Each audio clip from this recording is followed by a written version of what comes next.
The only people who don't want to disclose the truth are people with something to hide. I'm Peter Boyles on the air everywhere. Sunny and 91, partly cloudy and 61 tonight, 93 on Wednesday. Before we go to Susan Daniels, this is on our website, KHW.com. It's a television ad. You'll hear the audio. You should see the visual part of this. The video is great. It's a national ad. They're requesting money to get more people out there to see this. In the meantime, go to the website, KHW.com. Watch it. Show it to your friends. You can lift it off our website and send it on. That's the only way things seem to get out these days. They're not going to get out on the network. So without further ado, Sheik, would you play the entire ad? Who is Barack Obama? We know less about this man than any other president in American history. What's he hiding? His autobiography is full of fictional characters, but there's a lot more than that. If you try to look into his past, you run into a brick wall. His college records at Columbia, sealed. His college records at Harvard, sealed. We don't know what his thesis papers were about because those are sealed too. His selective service record is sealed. His records as an attorney are sealed. He has a Connecticut Social Security number, and we can't get answers about that either. And no one, I mean no one, has seen an actual physical copy of Barack Obama's birth certificate. The fact is, if we don't know who Barack Obama is, we shouldn't even have him as a candidate for president. Let's disqualify Obama before the Democratic National Convention. Call today to sign the demand to disqualify Obama. Call 1-800-617-7709. We need 10,000 signatures from every congressional district to boot this guy off the ballot and have the Democrats nominate someone else. Unless he can tell us who he is, the Democrats need to put up another candidate. Call 1-800-617-7709. Now to sign the demand to disqualify Obama. You should see the ad, too. It's very good. It's KHOW.com. One more thing, then we'll go to our guest. On Friday, and I read about this last night, former House Speaker Newt Gingrich talks to the editorial board of the Daily Caller and said, we should press President, these are his words, Barack Obama to release his college academic records. The drumbeat again gets a little louder. Please say good morning. Welcome back to 630 KHW. I admire very much. In the last hour, we spoke with a friend of hers, Jack Cascio, who thinks she hung the moon as well. Ladies and gentlemen, the talented Susan Daniels. Good morning, ma'am. Welcome back today. Welcome back to Denver. Oh, I love to be flattered first thing in the morning. Thank you very much. I do it well, right? Remember those things? What do you? By the way, have you seen that ad that we just played the audio I have. It's terrific. It's a terrific ad. I'm urging people.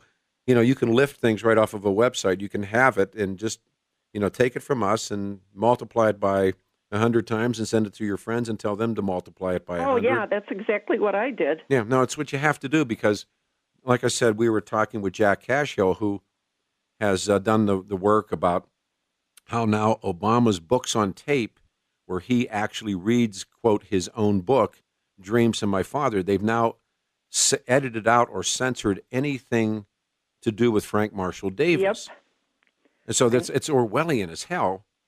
But, of course, that's not going to be seen on Brian Williams or MSNBC or CNN. Not a chance. Yeah, so it's going to be up to all of us. You are one of those people that I just so admire.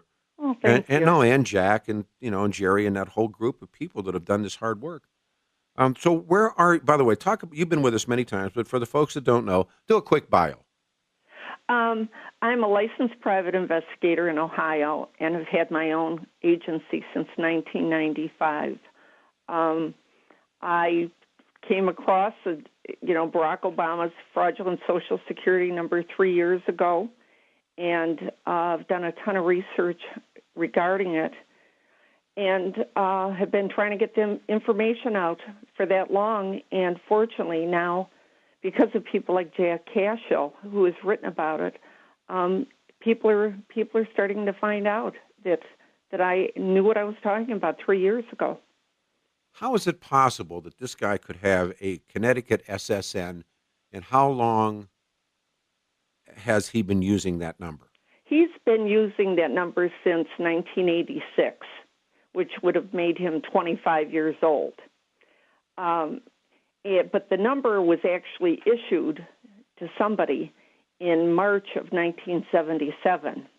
And I believe that the person that it was issued to was born in 1890, because that's what comes up on all of the documentation I found.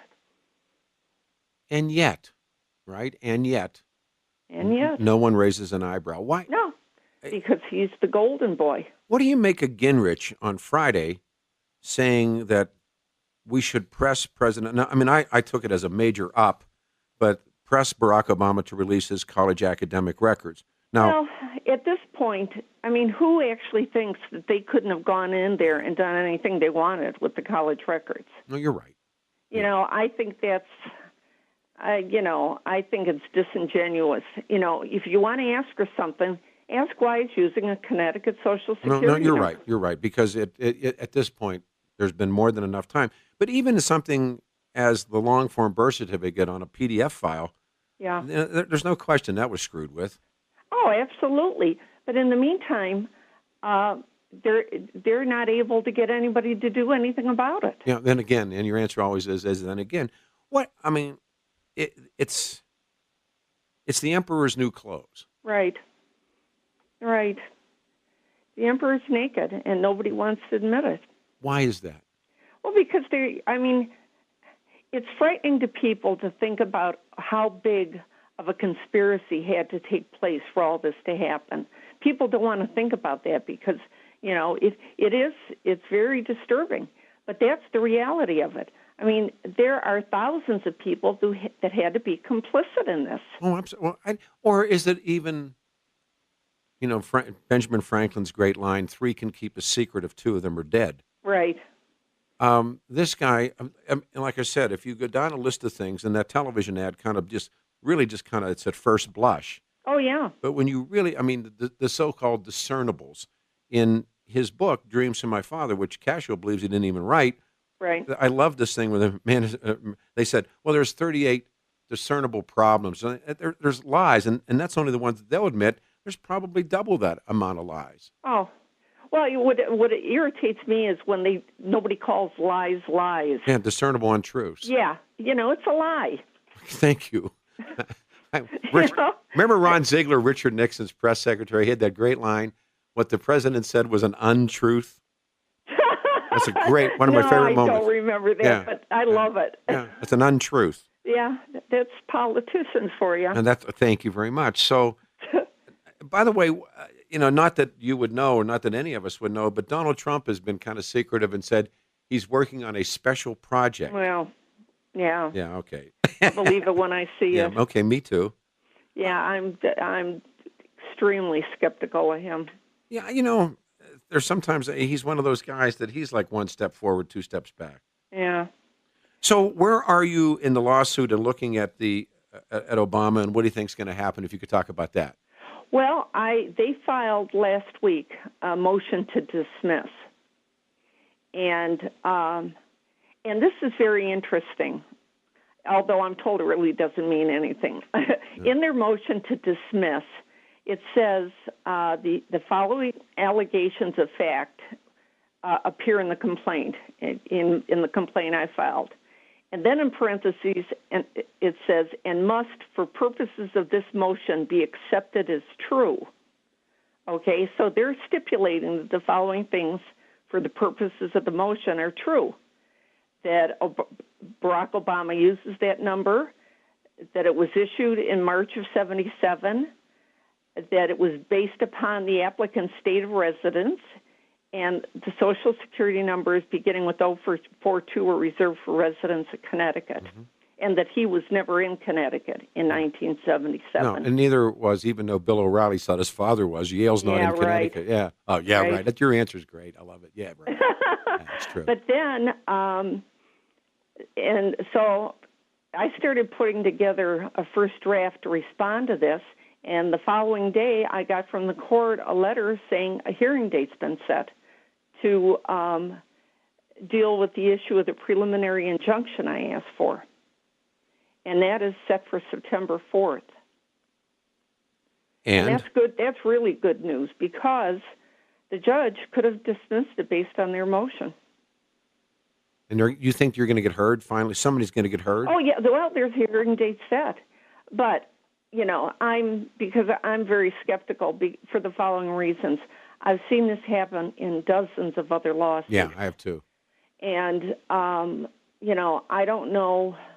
I mean, I hear good things about the judge that's hearing this case. He's supposed to be a very honorable man. But so were some of the other judges. That case in Georgia where, you know, one... Malihi. Oh, my God, what? I mean, the guy. It was horrible. It was so horrible. Yeah. I sat there and listened to the lawyers come out of his chambers before the hearing, and they said he's going to give us a default judgment, but that we can present our information just so it's documented. Right. And then he turns around and, I mean, it was just stunning. Somebody I know said that. What happened? Sure. Well, she said that she had read previous decisions of his, and this did not read like anything of his. No, I'm saying something happened. Yeah. Well, what I heard happened, and of course I only hear rumors. Sure. I can't guarantee anything, but I heard that Valerie Jarrett personally called him. Well, she's a mean woman, man. I tell you. Mean doesn't even start it. I thought Michelle Obama was nasty. This woman makes Michelle look like she's standing still. In Klein's book, she's the one who drove off Oprah. She drove off Carolyn Kennedy. I mean, she's just really rough. Yeah, she's nasty. Yeah. So you think that's the? Who knows what kinds of threats get made in those situations? I never do. I mean, someday we'll know the answers to everything. But you're right. Now is when we need to know them. But you're right. I mean, it will out. Shakespeare was right. It's old. It's Old Testament. It's. Oh yes. It absolutely will. You don't hide it forever. I agree. No, because somebody will become courageous and come forward with something. So as we wrap it up, tell me where we stand now with your lawsuit. Well, I'm still trying to figure out whether I need to respond to their motion to dismiss. And, I have somebody who is advising me, and then I'm just marking the calendar for September 4th for the hearing date. There will be a hearing. What's going to happen there, I have no idea, but I will definitely go there and be prepared. I mean, the court has already seen all my documents, and that's something I wanted to mention, Peter.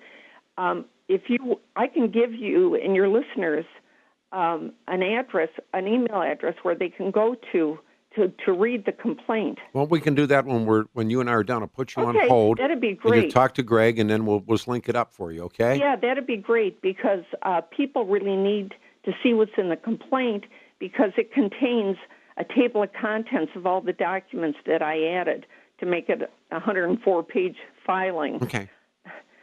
And some people will be interested, I think. I think they will as well. I'll tell you what, I'll say goodbye to you here. I'll put you on hold, Susan. You speak with Greg, and we'll put that up, okay? Okay, thank you so Peter. much. All right, that was an update on this lawsuit. We'll hook that up as well. The only people who don't want to disclose the truth are people with something to hide.